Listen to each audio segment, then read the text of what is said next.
Hey everybody, welcome back to another episode of Want Less Object. Now I know that this video is going to be a couple, 2 or 3 days late for the week. When I made the video to start with, I did my normal thing, set it all up and started recording, and then I went to start editing the video, and all of the beginning of my video is gone. I don't know what happened to it. I don't know where it went, but it's gone. So I'm just going to have to sub in a couple things here. So this, I started my project with a chunk of stock that looked just like this. I've got quite a few of these in my pile, in my wood pile for drying, and I was gonna just throw them in the fireplace or throw them in the fire pit and burn them, because I just wasn't seeing anything in there. Well, and just before I did that, it hit me. I could make a shallow bowl out of that if I get it kicked around on a lathe, in between a spur drive and a regular center. I can get it split up and make maybe a live edge or a natural edge bowl. It just depends whether the bark stays on or not. So that's what I did, and this is where we are. I turned that chunk that I had. This is the start of it. Pretty sure it's maple. It might be oak. I'm not really sure what kind of wood it is. But anyway, I've just about got this one ready to go onto a glue block. So I turned the OD of it. I split up the edges on the bark, everything. I just tried to get everything as even as possible, the corners and the sides, to where the top of this bowl would be basically even. And so that's what I did. You can see that there. Then I drilled a nice little hole in there so I could put my spur center in it. And then I roughed it out, and I used that new carbide tool to rough it out because it was pretty oddly shaped and it was really interrupted cut. So I used the new carbide tool, and then I went to a high-speed gouge, and it was really good, but there was a little bit of tear out. There's a little bit of tear out in the end grain areas. There's still just a little bit of tear out left, but it's way better than what it was. It was pretty terrible. So what I did was, I cut it, and then I put the best cut on it that I could, like a finish cut on the OD, and then I put a coat of sanding sealer on it. I let that dry for 24 hours. Then I came back and I put a second coat of sanding sealer on it, and I let that dry. And that's where this is. Then I went to go edit the video, and that's when I realized that all my footage was not there, or I didn't record it, or whatever. Whatever happened is what happened. So this is where we're going to pick up from. I'm going to finish flattening out the bottom of this. We're going to remove this little nub, and I'm going to try to tool the OD of this in these couple little areas. I'm going to try to tool that just a little bit better to see if I can't get that tear out to fully go away. Everything else looks really good. There's just like I said, there's this one tiny little spot here of tear out, and then on the other side there's a tiny little spot of tear out there. So I'm going to try to tool that and get that cleaned up. If I can, I can. If I can't, I'm just going to sand it down. But basically, it's ready to be sanded right now. So that's where we're gonna pick up from. So let me get everything ready, and I'll get right back to you. For me, it'll be a few minutes. For you, it's just going to be like snap of a finger. So hold on. Okay, so I'm back. Like I said, for me, a couple minutes. For you, snap of a finger. So like I said, I'm just gonna try to tool this tear out just a little better and see if I can get that to not be tear out. But I'm starting to get a bit of a crack where I got this little nub, so I gotta be pretty careful with that. I don't want to get crazy. I don't want it to go flying off of there yet.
think the hot glue gun's ready. So this is how I'm going to do it.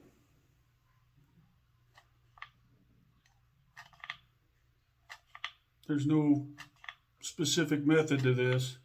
You just get it on there. Get this back on there.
time for some sanding.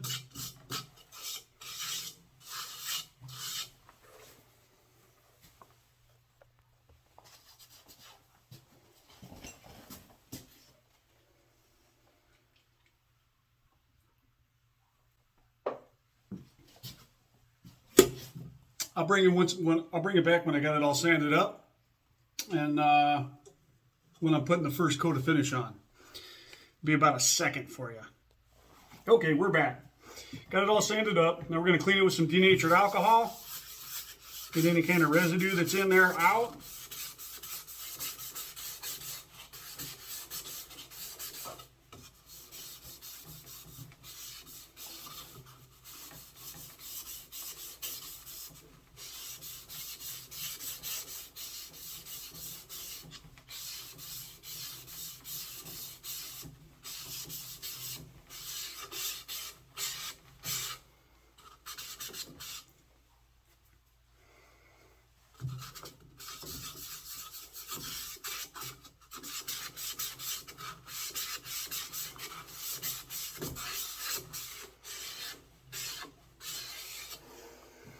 All right, we'll let that dry, and we'll get our first coat of Waterlux VOC on there.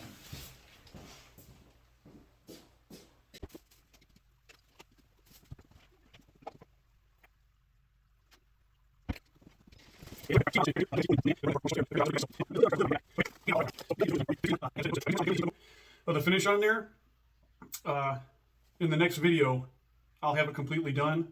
I'll have it taken off the glue block. It'll be all finished up and signed. I'll show that in my next video so everybody can see the final product. But I'm going to show you guys one coat of the Waterlux VOC on here, and then I'll get this video posted. Thanks for being patient with me.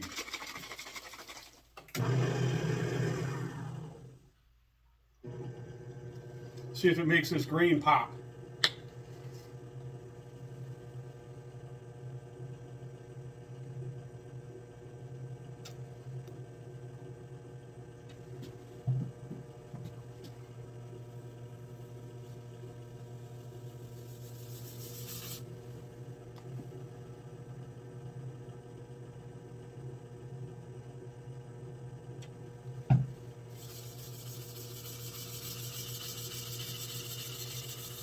I'm going to put this first coat on real thick because this wood is really dry and it's drinking it right up.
All right, there's the first coat of the Waterlux VOC. I love that stuff. It's probably going to take at least 3 coats because it's already drank it up dry just about. Definitely got some nice grain.